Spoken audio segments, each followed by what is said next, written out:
Hello everyone, and welcome to the Vale of Tiernan, a small setting that I have created for a wargaming campaign that I will be undertaking in the following days. I've created a series of rules around the Vale War and how to wage it on a tabletop map campaign, and this is a system that could be adapted to Warhammer Fantasy, Warhammer 40k, and other war games. You might have to make your own map to make it fit your lore. I'm doing this completely original setting so that I don't have to deal with any copyright issues, because I will be streaming the matches on the channel. I'll probably take control of one of the many factions, and we're going to use SOVL, whatever you want to call it, as the way of waging war here. If you look down here at the bottom, each square is going to be 2 miles, and armies move about 16 miles a day, which basically allows them to move from one city to the next in a single day of marching as long as they stay on the road. So I'll skip the lore. If you want the lore, you can pause and read through here. It's pretty basic stuff. This was originally a setting that I made for a Pathfinder campaign way back in the day, and I've kind of redrawn the setting anew for this war game. So moving into a square costs 1 square of movement. If you move diagonally, it costs 2 squares. I fully admit that this would probably work better on hexes instead of squares, but I happen to have graph paper and not hex paper to draw a map on, and I wanted that hand-drawn map feel because I just think it looks cool. If you're wondering why it's 8 squares, well, that's because that is the movement speed of infantry in Sol. Note that some armies will actually be slower, like Undead are all slower, so their army movement will be reduced by 1, it'll be down to 7. And then terrain also affects your movement, so forests and hills cost an extra square of movement, and swamps cost 2 unless you have boats. And there are a few places to get boats. Fenberg and Stilton both have an extensive fleet of rowboats that you can use to move your armies around with. And then when you are moving across the campaign map, you can either march at a great speed or you can scout, and scouting basically allows you to gather supplies while you're on the move, and your scouts might encounter a force on the periphery of your army and they might have to fight it, or they might just find some nice stuff like a fallen knight and get some gold. Now gold is interesting, so we get into the game economy a little bit here. I'll just explain. Essentially, you have your recruitment limit, which for each player army is 750 points right now at the start, and then gold can be used to purchase upgrades. So hero upgrades including weapons, magic items, spells, optional weapons like javelins or lances for your cavalry, and banners. All of these can be purchased at a rate of 1-to-1 with gold per point spent. And if we go down here to narrative force organization charts, we can see that some armies start with a lot of gold, some start with a little bit, some start with absolutely none. So the Griffin Knights, which are the elite forces of the humans that live in the Vale, will start with 150 gold. Dark Elves start with 100. Empires of Men, aka Men of the Vale, will start with 150 if they begin over here in this sort of area, or 125 if they choose to take on the role of Lord Stonehill, who must desperately defend Hightower and Hillgarden from the forces of Chaos who are invading from Griffin Gate and the Wraithwood. Basically what happened is some Dark Elves opened up the gates here during the night while a harvest festival was happening, and everyone was stone dead drunk, and the armies of Chaos swept in, slaughtered everyone in Griffin Gate, and now are on the march. Everyone can't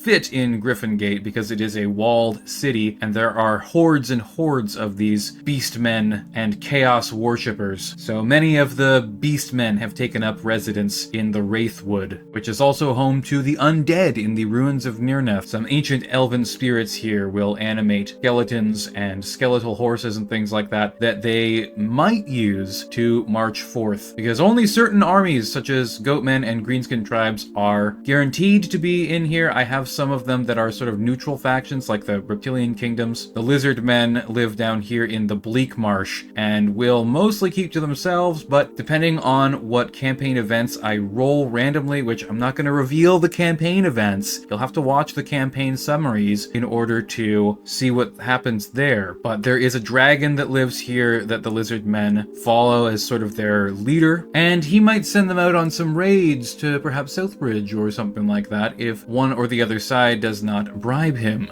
Now, in addition to your starting gold, there are other ways to get gold when you fight a battle. You can capture banners from enemy units if you completely destroy them. And we'll get into how destroying enemy units works in a minute. There is a casualty system, but basically you can get half the bonus of the magic banner to your own magic item bonus, which, as we went over already, you can buy with gold at a 1-to-1 bonus. But if you completely destroy an enemy unit, you get their banner if they have one, and add half the value to your magic item bonus, and the army loses that amount to their magic item bonus. So really, really crucial to destroy enemy units that have banners. So your magic item bonus that you have is essentially free points that you can use to buy banners, spells, magic weapons, etc. Because of the limitations of Soul and the PC game not having a unit editor, this is as far as I can go with advancing your army. Essentially, the only way to advance your army without a unit editor, or without the freedom of being a player on tabletop where you can alter stats in units, such as giving them extra skill or special abilities. The only thing that I can really do is give armies free magic items and allow them to increase their army size. Now, this does mean that players are not going to be on an even playing field. Like I said, the Beastmen don't start with any gold at all. So how do they get gold? Well, for that we go to the areas of interest section here, towns and cities, such as Dverfmeet, Elfmood, and these are all on the map, right? Dverfmeet's here, we got Elfmood over here. All of these places have a garrison value, so fortresses are going to have a high garrison. This is added to a defending army's points value when you attack it, but you can besiege these places. But these places also all have a wealth value. So when the enemy sacks the city, they can get that wealth from the city. They get the gold. So maybe the dark gods are blessing them for their slaughter of all of these people, because the goal of these invading chaos forces is to either take over the Vale completely. That would be their primary objective. Pretty difficult to do. Their secondary objective is to find their way into the Drakewood and hidden cities of Tiernan. Tiernan is known as the Lady of the Wood. She is an ancient elf, and she is the protector of the Vale, and there is a magical tree somewhere here in the Drakewood, which is called the Life Tree, and it is enchanted to give the Vale an eternal spring. So the Vale is actually located very high in the north, and the area outside of it is sort of tundra. It's only warm for a small part of the year and is frigidly cold for a large part of the year. But the Vale is this sheltered haven with a magical eternal springtime. So you notice that only the cities that are on the map are actually shown here, and that's because it's secret information where the hidden cities are in the woods. Not even the men of the Vale know. If they want to contact the elves, they generally go to Elfmoot, the area where a lot of elven ambassadors. But as you can see, some places don't have a garrison at all. They don't have any walls or any ways of specifically defending themselves, and a few of them are worth a lot of gold. So if they take Oak's Shade here, which is sheltered by all of these rivers, which the chaos forces will have to cross, or the Thousand Isle Swamp, or Stilton. Stilton is a large fishing community which is largely built on stilt houses in the lake and on the islands of the Thousand Isle Swamp. If the forces of chaos take Stilton, they can get boats and paddle over across to Oak's Shade and just capture this and take all of the loot. And that is basically done with all of these campaign actions here. So players can either input that they want to scout or march their army in a direction or towards a certain place, and they'll tell the GM that at the beginning of a new game turn, which is one day in the Vale. Or they can take other campaign actions. They can besiege a town to try and lower the garrison value. They can attack an army encamped in a garrison town. Maybe the town is not defended by an army, but it has its own garrison. I'm still working on the math. This is all very early alpha, so this is going to be a playtest of the system, and then we'll see where it goes, and I'll adjust accordingly after that. But once a city is taken, then the attackers can sack the city. They will make a leadership test with their general, which I guess I should mention, one hero unit will be the general of a given army, and their leadership is used for pretty much all of the map campaign actions, like sieging, sacking the city, repairing defenses, and mustering. We'll get into mustering in just a moment, but I just wanted to show that you can also gather wealth as the forces of order. You can go to a place and collect up to half of the wealth that is in a city. They're not just going to loot and burn everything in the city completely like the forces of chaos will, but they can gather volunteer soldiers, they can gather valuables that people have in order to pay pay their soldiers and keep morale high, and they can gather supplies like food and water for their units, which will help to keep them in good fighting strength. So essentially, you can gather a small amount of gold from each town that you pass through if you choose to, but you have to take time to do it, and time is of the essence. Mustering will take time, and the forces of the Veil are shocked at the attack, meaning that they start in a state of mustering. The forces of Chaos have their forces assembled. Their armies are ready to march, and the way that they get ahead is by sacking Wayrest, Greenfield, Dverfmeet, the ruins of Nirneth even, if they want to attack the undead that are gathered here. Stilton, Hillgarden, Hightower, Northwatch. All of these places have wealth that can be taken and are largely undefended when the campaign starts. The dwarves have retreated to Kuzlun, which translates to family line or place to protect family, and have abandoned Dverfmeet, which is where they sold all of their high-end dwarven weapons and armor. A lot of that's been abandoned here and can be claimed. So each chaos force should probably make their way to a given place and gather all of the wealth there and improve the power of their forces. And then they will assault Hightower. They will assault Third Bridge or Reelguard to try and cross the bridge, eliminating Northwatch,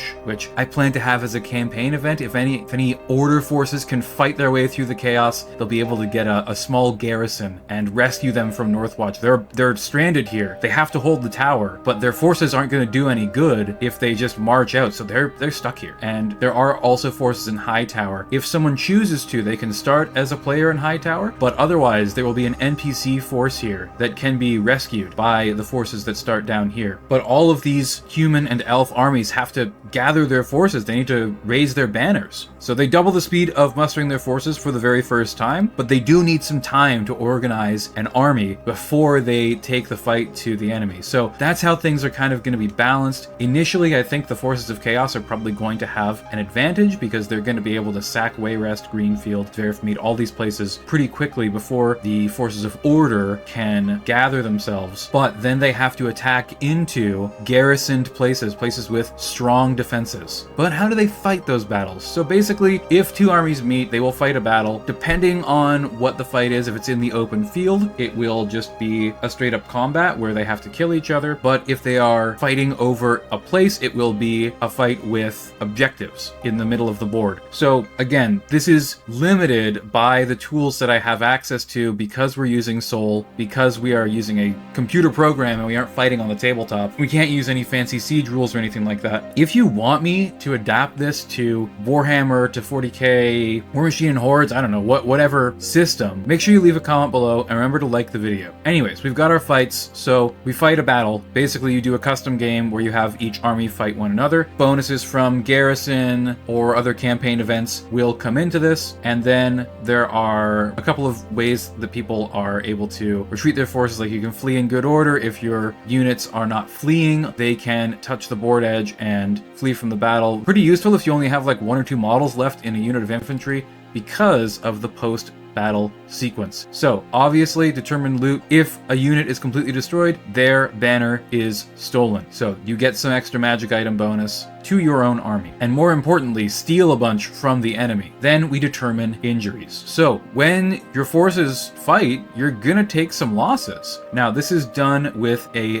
die roll. It's a d6 for every model that was destroyed during the battle or that fled from the battle. You make a die roll. And the roll begins at a 5+, so you've got a 33% base chance that your model survives. And it cannot go below a 5+, but there are a bunch of modifiers. If you get to a 2-up injury save and then get modifiers beyond that, you get a second roll if you roll a 1. That second roll is influenced by the amount over a 2+ save that you would have. So let's say you have a +7 to your roll. That would result in a 2-up into a 2-up to avoid losing models from your unit. And reaching this is actually not as hard as you might think. So if your army wins the battle, you get a +1 to your roll for each model. If your model's base toughness is 4, which is pretty much most larger infantry that aren't like humans or elves, you get +1 to that. So orcs, goatmen, etc. are going to be at a little advantage here. If your model's base toughness is 5 or higher instead, you get +2. So that's going to be like giants, trolls. And then if a unit has 10 or more models at the game end, you get a +1. +1. If you have 15 or more models instead, +2. So if your unit of goblins that had 30 guys takes half losses, well, you still got a +2 to your save to try and not die. Any model, so cavalry for example, that has more than 1 wound, you get a +1. If you have more than 3 wounds, which is going to be some hero units with upgrades, as well as giants, you get +2. And then at the end of every battle, your general will be making a leadership test to see if he can kind of rally his forces and organize them and take care of the wounded, that kind of stuff. There are ways to get a reroll on this, and if they succeed, you get a +1 to every model's check in the entire army. And then each unit that took any losses also makes a leadership test, and they get a +1 if they succeed. And this will include any rank bonuses. So if you have at least 3 models in the second rank, you get +1. If you have at least 3 models in 2 ranks, you get +2, but that's just to this roll. It's not to your overall injuries test. And then models with regeneration, so trolls basically. And if your model is a hero or HQ choice, I have a couple of special things where dragons can be the general of your army, or a demon prince can if you're chaos. That's a +1 for that specific model. And then we have the negative modifiers. So if the model completely fled and ran away from the battle, it's -2. They're disorganized, they might get separated, they might get hunted down by enemy skirmishers or cavalry after the battle and killed, so it's a -2 to your injury test. However, if a model or unit fled the field in good order, instead of fleeing while they're in a non-rallied state, then it's only a -1. But this is a big change from the Soul rules. In Warhammer Fantasy, there is a rule called fleeing, where you can run away from an enemy charge, and there's a lot of checks and balances in place to keep that balanced, such as the charging unit can make a leadership test to hold back and not charge in and overexpose themselves. However, in Soul, that doesn't happen. You automatically charge after the unit, so I don't think that the fleeing mechanic is balanced, and I even have an in-world reason why this penalty is applied. If you flee from a charge at the first sign of enemies coming towards you, I mean, you're gonna get whipped, you're gonna be made an example of by the general, because you can't just have people running away from battle. That could be disastrous on the battlefield. The entire army could rout if one unit starts running away. That's been documented in many battles across history. So the fleeing system is heavily nerfed by having a big penalty of -3 to your entire unit's injury tests, basically to discourage fleeing. And if your model or unit was completely destroyed during the battle, it's a big -3 to your test, which is really, really bad. But I mean, if an entire unit of infantry or a giant or something is killed, chances are people are gonna like pile onto them, stab them, they're gonna be left behind on the battlefield. Even if they're just injured, they might get finished off by people looting the battlefield or whatever. And then if your army lost while being attacked by 2 enemy armies, that's the maximum amount of armies that can engage an enemy force at once, is 2 armies. So I'm kind of encouraging people to split up on the map and take different objectives. So instead of having everyone come through at 3rd Bridge and attack on the Chaos side, maybe one force goes to 3rd Bridge, one goes to Rearguard, and the last goes to Stilton. And they all split up and they all attack to different places to loot and gather wealth. Or maybe they just concentrate their forces all in the south and they have maybe 2 forces attack here, 2 forces attack here. And then the forces of order will have 1 or 2 armies on each side. I've got it written out here. If more than 2 armies meet, then each army will fight another full army involved in the battle. If an army is outnumbered, only up to 2 enemy armies may attack at once, and the single army that's fighting the 2 armies will fight 2 battles, 1 against each enemy. Any losses in the first battle will apply to the second battle, but the outnumbered player chooses who they will fight first, so they can choose to fight the weaker army second or the weaker army first, depending on what they want to do. Maybe they can overwhelm the weaker army and then go around to face the other army. Even though they've taken some losses, the force that they have might be able to mitigate losses just by being so much stronger than the weaker army that they're fighting. That's the idea, at least. However, both of the outnumbering armies will have a bonus 100 points of troops to represent the massive number of forces outflanking their enemies. So you want to not march against multiple enemy armies. Obviously, that's a bad idea. You're going to get outnumbered, you're going to get outflanked, you're going to get destroyed. I think that covers pretty much most of what I wanted to here. If you're interested in the campaign, make sure you join my Discord. There will be a link in the description of the video to join there. You can join up. We only have a couple of spots left, but I would love to have you. And if you have any suggestions for how this campaign should work, special events that I should have, have, anything like that. Leave them in the comments. I'd love to hear from you. Thanks for watching, everyone, and have a great day.